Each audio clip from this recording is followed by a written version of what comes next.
Thank you. Thanks to the committee for this opportunity to educate you on my concerns. My background is as a molecular and cell biologist. I have a bachelor's and master's degree in molecular biophysics and biochemistry from Yale, a PhD in biology from MIT, several years of postdoctoral training, and then I came to Berkeley in 1995 as a professor. So I've spent the past 14 years teaching molecular and cell biology, and in particular teaching chromosome biology, DNA damage and repair, and cancer biology. My laboratory does primary research on that, and I teach it. So my presentation, what I will tell you, has to do with what methylating agents, such as methyl iodide, what impact they have on our genetic code and on the function of our cells. And I submit, Assemblymember Berryhill, that it's never too early for a little bit of education. So I have a handout, but actually I want you to just put it down because it contains the literature references that are the support for what I'll tell you. You just have to listen to me. You know that there are 4 units in our genetic code. There are 4 building blocks.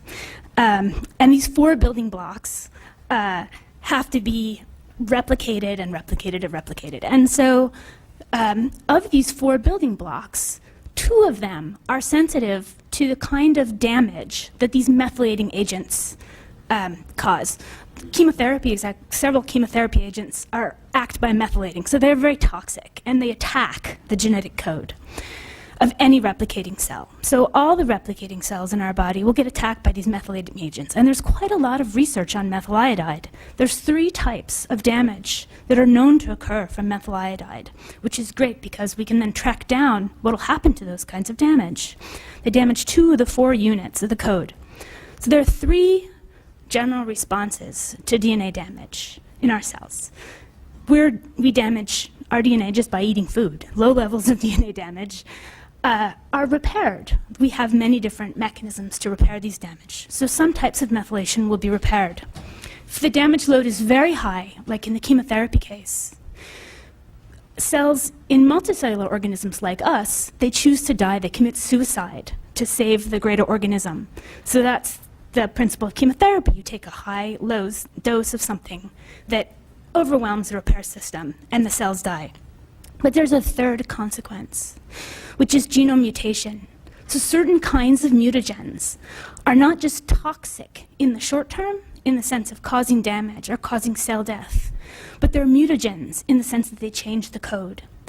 And these are particularly frightening kinds of mutagens, particularly for long-lived organisms such as us, because the way that we get cancer, the way that we get disease is cumulative. Every damage that changes the code, one damage may not do it, but there's a multi-hit theory of cancer where 4 mutations or 5 mutations combine together to give you cancer. So the toxicity you can see short term. Somebody's poisoned, they go to the hospital, all the cells have killed themselves, they regrow that tissue. But this toxicity from changing the code is far more difficult to evaluate. So one of the 3 kinds of damage that's caused by methyl iodide is something called 0,6-methylguanine that you don't need to know. But this is a particularly insidious form of damage. In fact, most bacterial organisms have evolved pathways we don't have to fix this one thing in specific because it changes the code.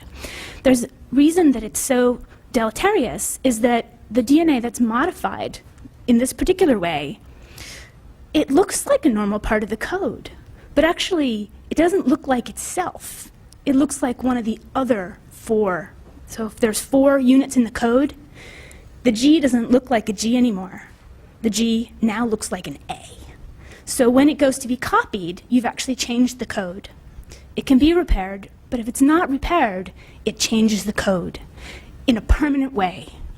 And these permanent damages add up to cause high carcinogenesis.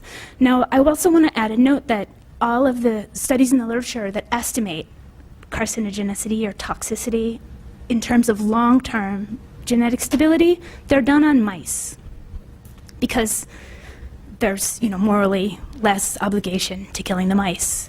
But mice live for 2 years. Mice do not get the spectrum of cancers that we get. So, in fact, all of those studies that are done on model systems that are short-lived underestimate the carcinogenicity of these compounds. And so you may not, I mean, I think that we have to be particularly worried about compounds where we can't, in a short-term manner, assess the risk. Finally, I just want to finish by saying that, as Neil commented at UC Davis, at UC Berkeley, we are not allowed to dispose of this compound to the environment in any manner. It is a zero-release compound. It is a Class C toxin, way higher than all the radioactivity that we use. We are not allowed to dispose of this into the environment because of the toxicity and because of its carcinogenicity. So if I wanted to use this in my lab, as if Neil wanted to use it in his lab, we would not be allowed to even dilute it infinitely and dump it down the sink. And if I proposed an application to use it in my lab, I would do a stack of paperwork, and this is relevant here too, about why I absolutely had to use that compound.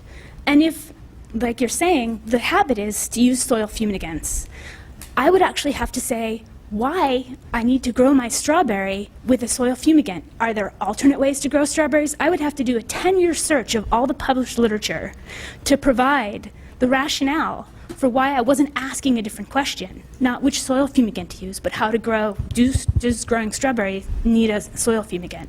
And so that's the level of burden that would be placed on me in an academic setting. And this is just for information. I obviously, am not a member of a review board, but I'm saying that this is the kind of standard. The concern that UC Berkeley has and the regulations there are tight on methyl iodide. Thank you, Dr.